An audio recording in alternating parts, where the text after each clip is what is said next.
quando era as imagens católicas, né, as imagens da Virgem Maria e dos santos, para os protestantes era idolatria, o católico era idólatra. Mas depois, algumas igrejas, né, como a Assembleia de Deus, mandou fazer bustos, né, de pastor vivo, né? Mas quando esse pastor morrer, o busto vai estar ali, né? Para as pessoas lembrar desse pastor, né? Se ele foi um modelo de fé ou não, a história dele, a vida dele, os exemplos dele, né? Aí também mandaram fazer duas estátuas dos fundadores da Igreja da Assembleia de Deus, né? Além do busto do presidente da Assembleia de Deus que ainda está vivo, né? Então, quando era imagens católicas, era idolatria. Mas agora que as igrejas protestantes mandam fazer bustos e imagens de pastores, não é mais idolatria. A diferença é porque o católico se ajoelha, ora diante da imagem, o protestante não vai orar, mas no fundo é a mesma coisa. Antes era idolatria, agora não é mais, porque as igrejas protestantes mandaram fazer busto dos seus pastores, imagem de seus pastores. Ué, mas o mandamento não diz não farás para ti imagem de escultura? Tá ali o mandamento, né? O protestante não leva ao pé da letra. A história de mandar fazer imagens de pessoas que morreram, ou bustos, né, de bustos, né, vem ali desde a época dos imperadores romanos e dos filósofos. Tinha vários significados. Exemplo, divinização pós-morte, consecratio. Quando o imperador morria, era decretado como um deus pelo Senado. Eram feitos para o culto religioso em templos, né? Ou seja, aqui, homenagem em vida, feitos por encomenda de patronos ricos que admiravam seus ensinamentos. Ou seja, quando o imperador estava vivo, né, mandava fazer busto, era para admirar seus ensinamentos. Quando o imperador morria, virava consecratio, né? E o imperador era decretado como um deus. Ou seja, o protestante manda fazer busto de pastor vivo para admirar seus ensinamentos. Mas e quando esse pastor morrer? Não vai ser um consecratio, um culto divino, né? Porque a lógica é essa, né? Porque busto tem origem pagã, né?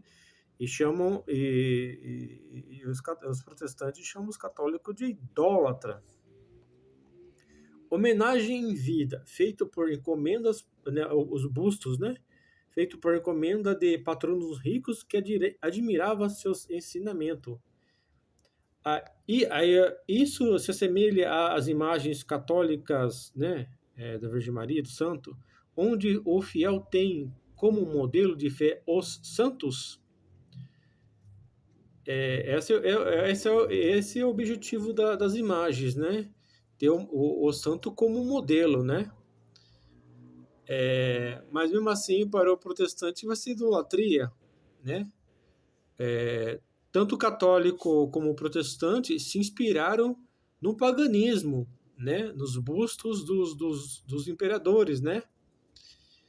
Aí o protestante vai falar, não, é só homenagem, né? Ou servir como modelo. Mas as imagens católicas também é para servir de modelo de fé. A semelhança é muito grande e não é uma coincidência. A forma como os patronos romanos encomendavam bustos de filósofos para tê-los como guias morais e modelo de conduta. Serviu, de conduta serviu. Séculos mais tarde, como uma das bases culturais para o desenvolvimento do culto e da iconografia dos santos da Igreja Católica, embora existam diferenças teológicas profundas, a função prática e psicológica dessas imagens nas duas épocas possui paralelos exatos, né, entre os bustos de filósofos e imagens de santo.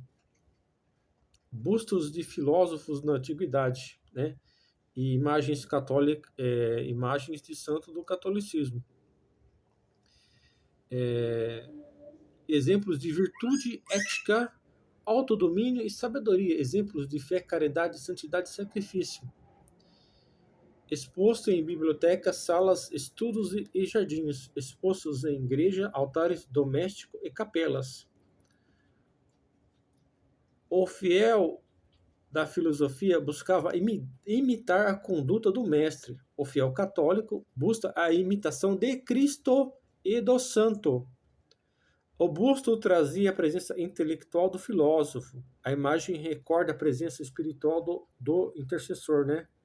No caso, o santo católico.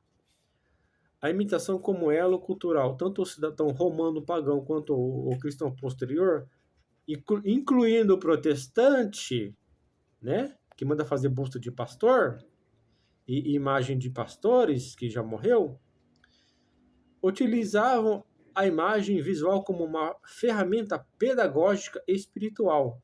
No mundo antigo, ter busto de Sócrates, Seneca, o épico em casa era um lembrete visual diário, olhar para as feições enrugadas do filósofo feito de propósito para demonstrar o peso do pensamento e da idade, estimulava o patrão, a prática, a filosofia escolhida no seu dia a dia. No catolicismo, olhar para a imagem de um santo serve para inspirar as virtudes que ele viveu. O teólogo cristão São João Damasceno argumentava exatamente isso no século VIII.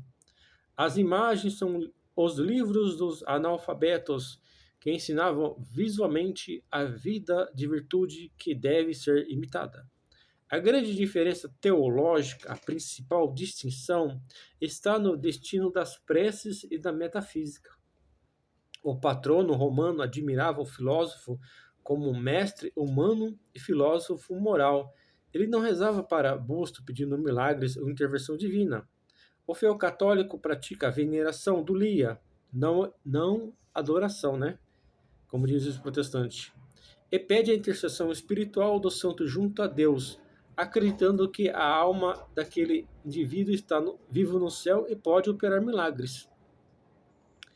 Aí o protestante vai dizer, católico ora para a imagem, isso é idolatria. Mas o protestante manda fazer imagens, e isso não é idolatria, de origem pagã, manda fazer busto, né?